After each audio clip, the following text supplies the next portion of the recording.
मी त्याच वेळेस सांगितलं होतं, तुम्ही आमच्या देवदेवतांना नाव ठेवू नका आणि महिलांना त्रास देऊ नका, तुमचं कुणी वाकडं करू शकणार.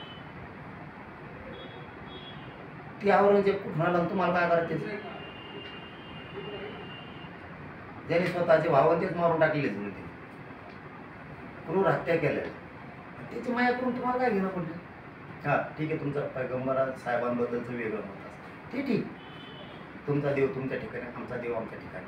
तुम्हाला तुमच्या धर्माचा गर्व असला पाहिजे, स्वाभिमान असला पाहिजे मुस्लिम धर्माचा. त्यानं मी कट्टर हिंदू, मला माझ्या धर्माचा स्वाभिमानिक गर्व. मी मौलाना सुद्धा त्यावेळेस सांगितलं होतं, आजही माझे तेच शब्द आहे.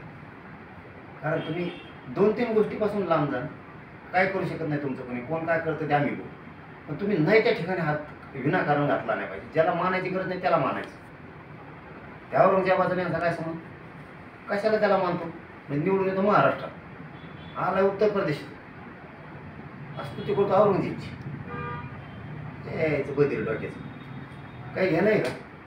हां तुम्ही मस्जिदीबद्दल बोलताय, की आदरस्थानी, कुराणाबद्दल बोलताय, आदरस्थानी. कोणाच्या धर्माचा ज्याला त्याला गर्व असतो, आमच्या धर्माचा आम्हाला गर्व